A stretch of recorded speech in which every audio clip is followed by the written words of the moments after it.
Quando o assunto é coluna, existe uma discussão que aparece o tempo todo. Tratamento conservador ou cirurgia? Qual dos dois é o ideal para mim? E essa pergunta é muito mal formulada, pois boa medicina não é uma escolha ideológica, não é uma escolha binária, não é escolher um lado ou outro, não é seguir uma lógica clínica, não é seguir uma narrativa. Não, eu não sou o time cirurgia ou não cirurgia. Não existe isso de time A ou time B. Eu sou do time do raciocínio clínico e o melhor possível para o meu paciente. E quando essa discussão vira torcida, o cuidado empobrece e o paciente sofre. E é colocado na berlinda, especialmente nas redes sociais, do time com ou sem cirurgia como se fossem rivais, pois tratar a cirurgia nem sempre é virtude e operar não significa um fracasso do tratamento conservador. Esses dois extremos geram erros diferentes de percepção, mas igualmente prejudiciais ao paciente. Existe o erro de operar cedo demais, antes de entender se o sistema ainda consegue se reorganizar sozinho, se há a possibilidade de regeneração. E existe o erro de insistir demais quando o corpo já está cansado, já demonstrou que não vai mais compensar sozinho e que ele já perdeu a capacidade elástica de se recuperar, que ele já está deformado. Muitos pacientes não sofrem porque foram operados, sofrem porque uma decisão foi tomada fora do tempo certo, quando já não tinha mais volta e a cirurgia já não era mais a primeira opção. Esse é um ponto que precisa ficar muito claro. E para organizar essa decisão, é preciso entender que o tratamento da coluna segue uma hierarquia lógica.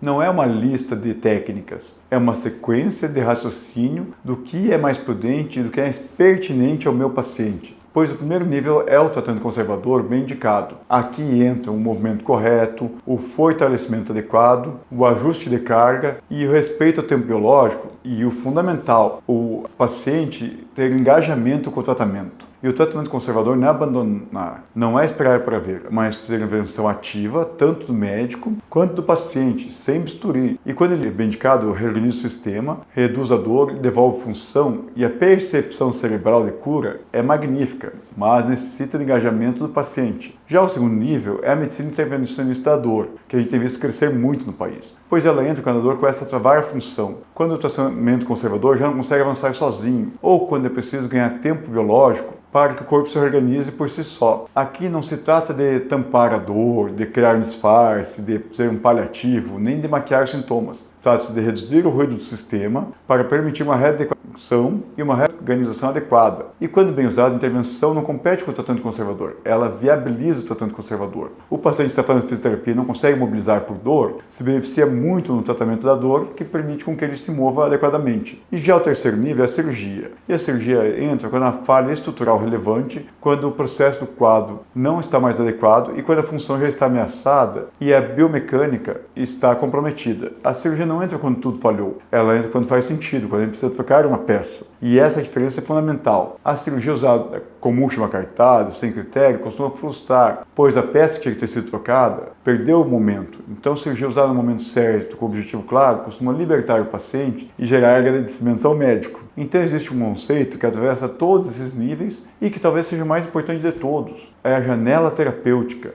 Toda doença tem um tempo certo, a gente aprende isso em medicina, é o período de duração da doença, e toda decisão fora desse tempo cobra um preço. Um nervo comprimido por tempo demais já não se comporta mais como igual, ele fica deformado, uma musculatura que atrofia, esperando mais uma tentativa não volta fácil, esse paciente pode perder até a função, e esse paciente acaba perdendo confiança no próprio corpo e no próprio médico, e entra no círculo de medo e limitação, e entra para o problema cerebral, isso que é muito difícil de resolver, e esperar também na forma de erro médico. E esse erro costuma ser silencioso e aceito pela sociedade como não há mais o que fazer, mas não é bem assim, há muito o que fazer sempre. E é nesse ponto que entra o principal papel do cirurgião de coluna. O papel do cirurgião de coluna não é operar no fim da linha, não é operar sempre, é saber quando essa linha acabou. E uma cirurgia bem indicada preserva a função, evita a cronificação e reduz o sofrimento cumulativo. Mas isso só é verdade quando a indicação da cirurgia está bem clara. Quando a indicação não é clara, operar é uma violência terapêutica e o paciente nem sabe o que está acontecendo com ele. E esse equilíbrio entre não operar cedo demais e não operar tarde demais é o que constrói a confiança real e a ponte médico-paciente. Essa que é a discussão verdadeira do consultório médico. O que o paciente precisa aprender, com tudo isso é simples, mas raramente é explicado. E hoje, com tantas informações, a gente já sabe que não existe um tratamento universal, a gente sabe que tudo funciona ou não funciona, existe uma sequência lógica. E cada fase do tratamento tem a função. E o problema todo é quando nós pulamos etapas, quando a gente insiste além do limite, também é um erro. Então a boa decisão não é escolher um tratamento, é escolher o momento certo para cada tratamento e o momento certo de ajustar a qualidade de vida, porque todos nós temos condições de melhorar do jeito que estamos. E no próximo vídeo, então, eu vou explicar como a cirurgia de coluna funciona, por que ela falha muito mais por um erro de indicação do que por um erro técnico. E por que nenhuma técnica, por mais moderna, por mais minimamente invasiva que ela seja, salva uma decisão mal feita.